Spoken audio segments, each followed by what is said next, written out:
Pemirsa, waspada kebakaran kembali memakan korban jiwa. Ibu, anak, dan ponakan tewas saat kebakaran rumah sekaligus bengkel di Palembang. Sebelum kejadian, sang ponakan sempat meminta dibelikan sepatu kepada orang tuanya. Kebakaran.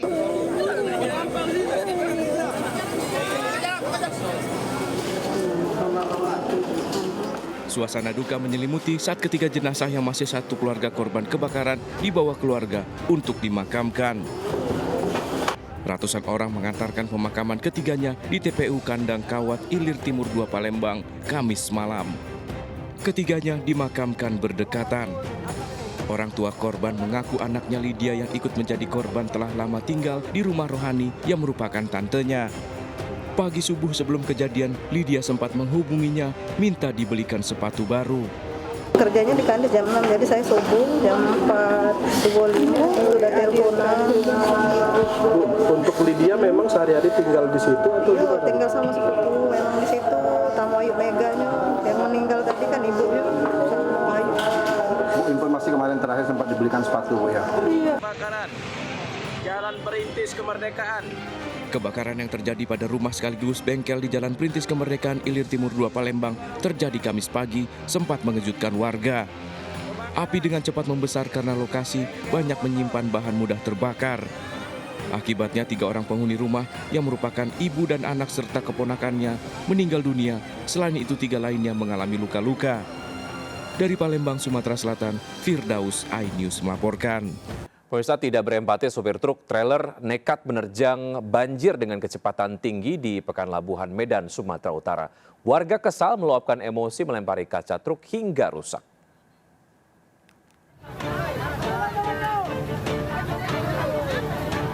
Kaca depan truk trailer tanpa muatan ini pecah usai dilempari warga dengan batu di Jalan Yosudarso, Medan Labuan, Kota Medan.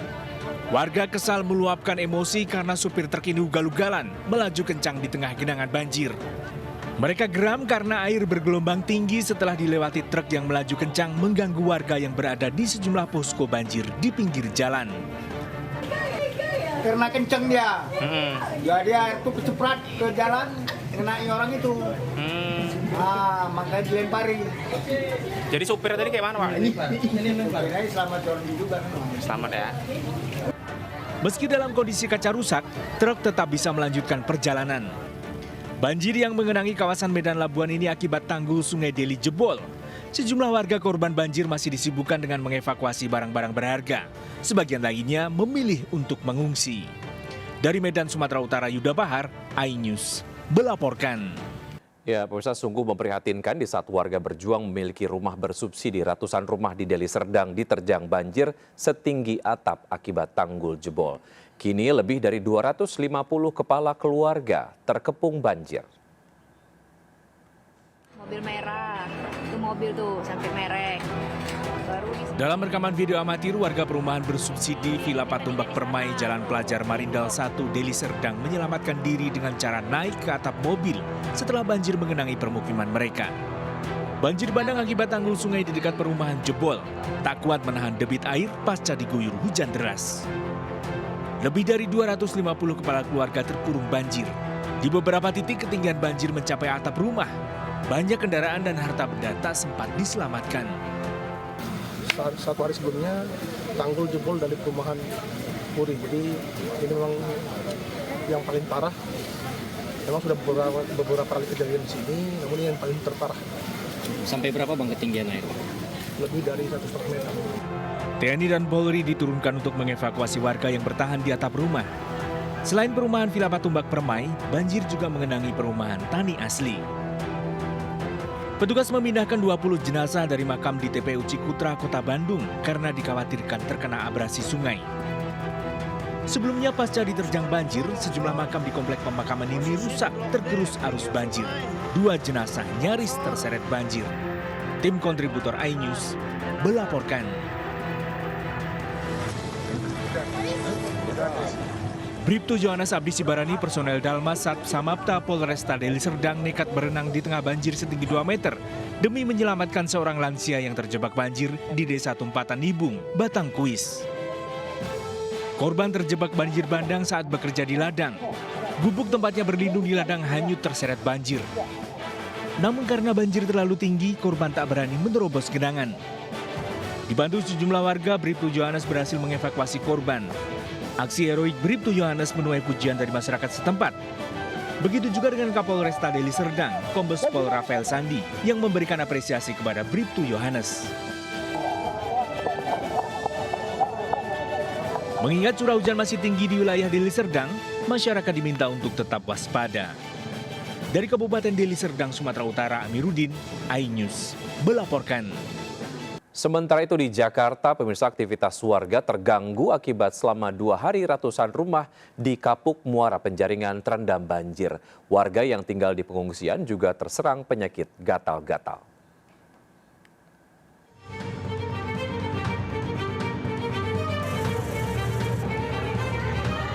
Banjir akibat hujan deras kembali merendam sejumlah lokasi di Jakarta.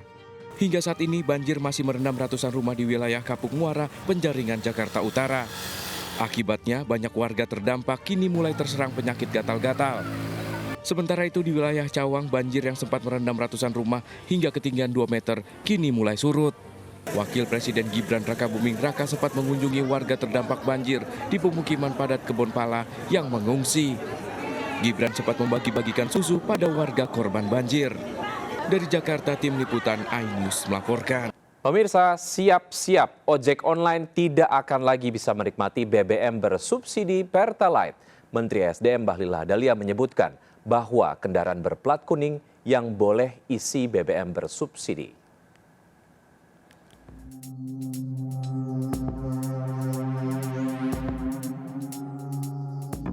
Meski belum memberikan detailnya, Menteri ESDM Bahlil Lahadalia memberikan bocoran skema penyaluran BBM. Skema penyaluran akan dilakukan kombinasi berupa bantuan langsung tunai BLT dan subsidi langsung pada barang. Salah satu penerima yang boleh menggunakan BBM bersubsidi hanyalah kendaraan plat kuning seperti angkutan umum. Ojek online dinilai Bahlil tidak bisa menerima BBM bersubsidi lantaran masuk golongan usaha. Sebelumnya di era pemerintahan Jokowi pada Agustus 2024, pemerintah sempat menjanjikan tarif khusus pembelian BBM untuk ojek online. Bahkan kala itu pemerintah sempat mengembangkan pembatasan pembelian BBM bersubsidi menggunakan scan QR Code agar tepat sasaran. Berganti pemerintah, kebijakan kini berganti lagi, termasuk kebijakan penyaluran BBM bersubsidi. Dari Jakarta, Tim Liputan iNews melaporkan. Ya, makin terjepit jika dilarang pakai BBM bersubsidi Pertalite, pengemudi ojek online ancam akan turun ke jalan menggelar unjuk rasa. Wah, ngaruh lah ke penghasilan ya kan, sedangkan orderan aja sekarang makin susah. Terus sekarang subsidi ditambah dihilangin, waduh makin gak setuju kalau saya ya. Kalau pendapatan harian ya udah pasti lah gitu, karena kan bensinnya itu naik gitu kan. Kita juga pas pulang ke rumah, pas mau setor ya udah pasti berkurang lah. Karena kan ya buat ojol-ojol yang lain ya pasti nggak akan ada yang mau lah, nggak ada yang terima kayak gitu. Kalau itu dihapus, semua yang bersubsidi dihapus, kita akan kesusahan. Ini aja udah agak susah orderannya. Pasti ikut. Beban hidup makin berat. Selain tak bisa lagi menikmati BBM subsidi, pemerintah juga berencana menaikkan PPN menjadi 12%. Imbasnya harga obat-obatan akan ikut naik. Masyarakat kelas menengah ke bawah, jangan sakit, harga obat bakal mahal. Sudah ada rekan Reza Helmi di Pasar Obat Pramuka, Jakarta Timur. Silakan Reza. Ini kalau kita bicara mengenai pajak pertama nilai atau PPN yang rencananya akan dinaikkan menjadi 12% pada 1 Januari 2025, ini penolakan dari masyarakat luar biasa. Kalau saya boleh mengutip dari Undang-Undang Nomor 42 Tahun 2009, ini ada beberapa hal yang dikenakan PPN, seperti kalau dalam bidang jasa begitu ya, ada asuransi, lalu hiburan. Kalau dari segi barang, ada barang-barang seperti elektronik dan juga furniture begitu akan dikenakan pajak nantinya sampai dengan 12% kalau memang ini sudah disetujui. Tapi yang cukup menarik adalah salah satunya obat yang digunakan masyarakat untuk berobat jalan. Nah, saya akan berbincang kepada salah satu penjual. Di sini ada Mas Yuda. Mas Yuda, ketika memang rencana kenaikan PPN menjadi 12% ini sudah ada begitu ya, obat apa yang banyak dicari masyarakat dan kisaran harganya berapa nih Mas? Biasanya yang dicari masyarakat sekarang tuh obat kolesterol, darah tinggi. Tapi yang agak mahal tuh obat kolesterolnya, Mas. Harganya 645.000 per box isi 30 tablet. Ya. 640 itu ketika PPN masih 11% begitu ya. Kalau 12% mungkin jumlahnya akan lebih dari 700.000 begitu. Kalau kita lihat selama beberapa bulan kebelakangan, apakah sempat ada kenaikan harga obat juga, Mas? Belum lama ini ada kenaikan obat juga sih, ada harga kenaikan obat juga, tapi karena diskonnya yang dikurangin dari PBF, bukan masalah PPN. Jadi kalau diskonnya dikurangin, otomatis harga tuh barang tuh naik. Walaupun nggak banyak tapi naik. Pasti daya belinya tambah turun, Mas. Terima kasih, Mas Yuda. Diharapkan memang pemerintah membuat regulasi khusus, terutama barang-barang seperti obat-obatan ini yang memang dibutuhkan masyarakat, terlebih dalam keadaan ekonomi saat ini. Apakah memang daya beli masyarakat mampu untuk membeli obat-obatan ketika memang pajaknya nanti cukup tinggi sampai dengan 12%. Sementara kita kembali ke studio bersama Wiki. Terima kasih Reza. Pemirsa, profesionalisme kepolisian diuji dalam pengungkapan kasus penembakan pelajar SMK di Semarang, Jawa Tengah. Di media sosial, ramai netizen tidak percaya korban terlibat tawuran. Terlebih korban merupakan siswa yang aktif paskibra. Kalian semua! Sejumlah pelajar dan mahasiswa menggeruduk Mapolda Jawa Tengah berunjuk rasa menuntut polisi transparan dalam pengungkapan kasus penembakan yang menewaskan Gama Oktavandi, siswa kelas 11 SMK 4 Semarang. Adegan teatrikal diperagakan di tengah unjuk rasa memprotes ulah oknum polisi yang menewaskan korban. Sementara itu, Polda Jawa Tengah berencana melakukan ekshumasi jenazah korban yang telah dimakamkan di Sragen. Polisi juga telah meminta keterangan keluarga korban dan menahan Aibda R, pelaku penembakan yang menewaskan Gama Oktavandi serta melukai 2 teman korban. Jadi ada 2 ya yang akan dilakukan pemeriksaan terhadap Aibda R, yaitu kasus kode etik profesi kepolisian bagi yang bersangkutan, dan juga akan mendapatkan proses kasus hukum atau tidak pidana bagi yang bersangkutan. Sebelumnya polisi menyatakan korban hendak tawuran membawa senjata tajam dan melawan petugas. Tewasnya korban setelah ditembak oleh Aibda R pada bagian pinggang ramai diperbincangkan warganet di media sosial. Netizen menilai ada kejanggalan dalam kasus tersebut. Salah satunya warganet sanksi korban terlibat tawuran. Terlebih korban dikenal sebagai pelajar berprestasi dan tergabung sebagai paskibra yang notabene dilatih disiplin tinggi. Tim kontributor iNews melaporkan. Ya, warga digemparkan dengan tewasnya ibu dan bayinya di sebuah rumah di kota Pangkal Pinang, Bangka Belitung. Polisi masih mencari keberadaan suami korban.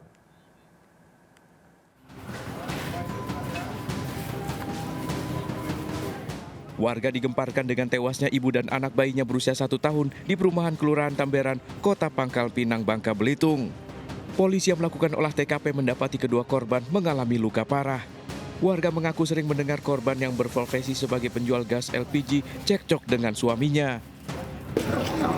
Untuk identitas pelaku masih dalam proses penyidikan. Untuk sementara informasi yang dapat kami berikan seperti itu, semuanya masih dalam proses penyidikan. Polisi masih menyelidiki penyebab kematian ibu dan anak ini serta masih mencari keberadaan suami korban. Dari Pangkal Pinang, Bangka Belitung, Haryanto, iNews melaporkan. Pemirsa, nasib Pilkada Jakarta belum jelas meski paslon Pramrano mendeklarasikan menang 1 putaran. Paslon lawan terkuatnya RK Suswono justru tetap yakin Pilkada Jakarta akan berlangsung 2 putaran. RK Suswono juga membuat sayembara berhadiah 10 juta rupiah bagi siapapun yang bisa menunjukkan kecurangan.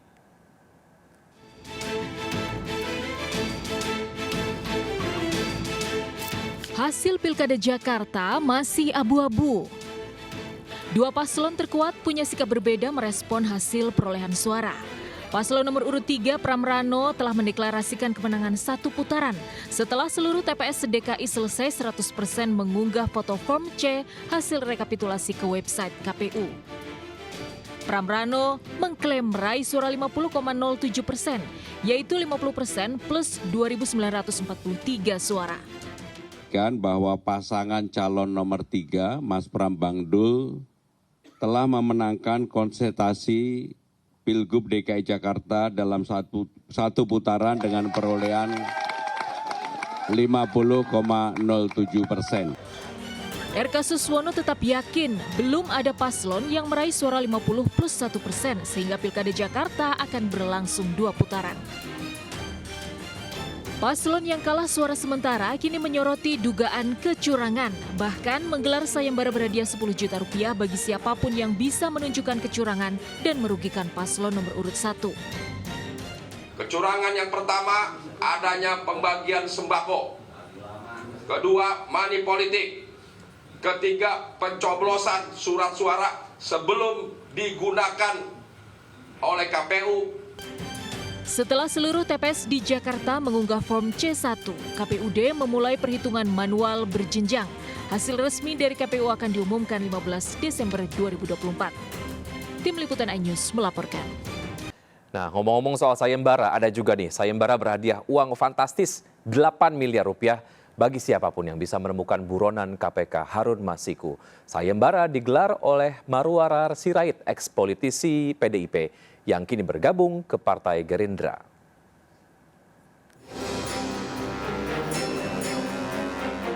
Saya akan kasih bonus bagi yang bisa menangkap Harun Masiku 8 miliar rupiah, uang pribadi saya.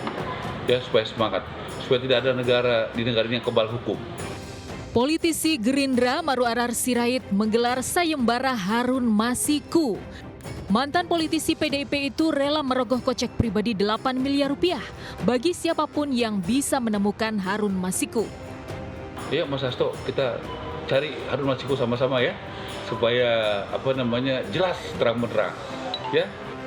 Sambil menyebut nama Sekjen PDIP Hasto Kristianto, Marwarar mengaku heran Harun Masiku belum juga ditemukan meski sudah 4 tahun. Pernyataan Marwarar memantik respon keras DPP PDIP. Apa yang dilakukan oleh ARA itu sebenarnya adalah penistaan terhadap KPK. Karena artinya KPK tidak bisa dipercaya untuk melaksanakan kerjanya, sehingga dia harus menghasut rakyat dengan iming-iming 8 miliar untuk menangkap buronan KPK. Jadi ya silakan, harusnya yang protes itu KPK. Kenapa ARA searogan itu, sesongong itu? Terima kasih. 4 tahun berlalu, keberadaan Harun Masiku masih jadi misteri. Buronan KPK ini menghilang sejak Januari 2020 dan merupakan tersangka suap komisioner KPU dalam penetapan anggota DPR. Kasus Harun Masiku disebut-sebut menyeret sejumlah petinggi PDIP. Siapa yang menghilangkan? Ya, kasus apa yang di belakang dia? Apa yang dia urus sama dia, kan gitu. Ya, Mas Hasto, politik itu suci. Tim Liputan iNews melaporkan. Pemirsa, sebulan menjabat, Presiden Prabowo Subianto umumkan kenaikan gaji guru, ASN, dan honorer. Namun, ada syarat khusus bagi guru honorer untuk mendapatkan kenaikan gaji.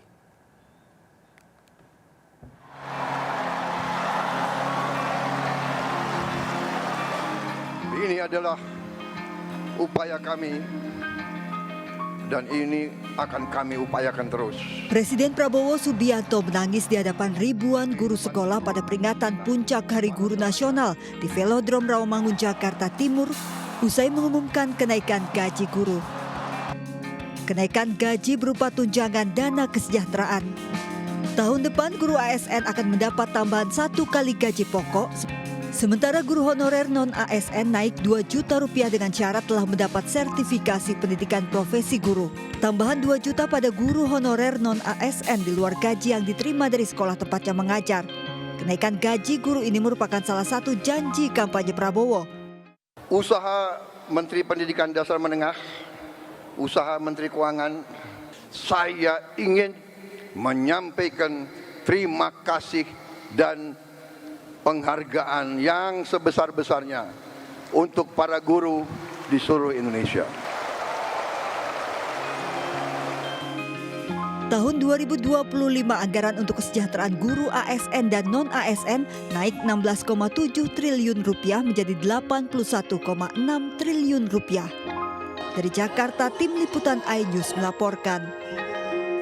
Pemirsa, untuk kedua kalinya mantan Ketua KPK Firly Bahuri mangkir dari pemeriksaan polisi. Firly seharusnya diperiksa terkait dengan dugaan pemerasan mantan Menteri Pertanian Syahrul Yassin Limpo. Sesuai jadwal, seharusnya Firly hadir saat pemanggilan Kamis kemarin. Namun mantan Ketua KPK itu tak juga datang. Kuasa hukum menyatakan Firly tidak hadir karena ada acara pengajian. Setelah mangkir 2 kali, Polda Metro Jaya mempertimbangkan akan menjemput paksa Firly. Firly Bahuri ditetapkan sebagai tersangka 1 tahun lalu. Purnawirawan bintang 3 ini diduga memeras mantan Menteri Pertanian Syahrul Yassin Limpo.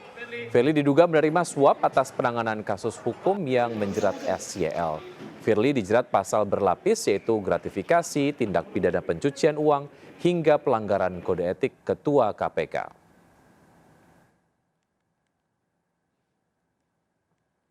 Ya, pemirsa, kami ajak Anda untuk uji nyali di rumah hantu Blok M. Bagaimana keseruan dikejar hantu-hantu termasuk sosok Susana. Berikut keseruannya.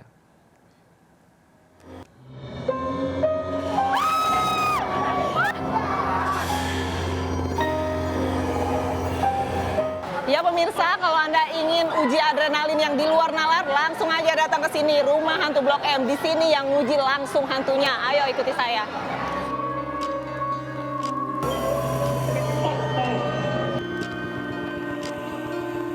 Suasana horor sudah terasa saat menunggu giliran untuk masuk. Begitu melewati pintu masuk, nuansa gelap dan dekorasi horor langsung terasa. Sensasi horor disuguhkan dengan munculnya hantu pertama berkostum putih. Pemirsa, ini baru pertengahan aja, udah horor banget. Ayo kita lanjut. Aduh, ketinggalan. Setiap melewati ruangan maupun lorong, ada sosok hantu yang mengikuti dan muncul tiba-tiba.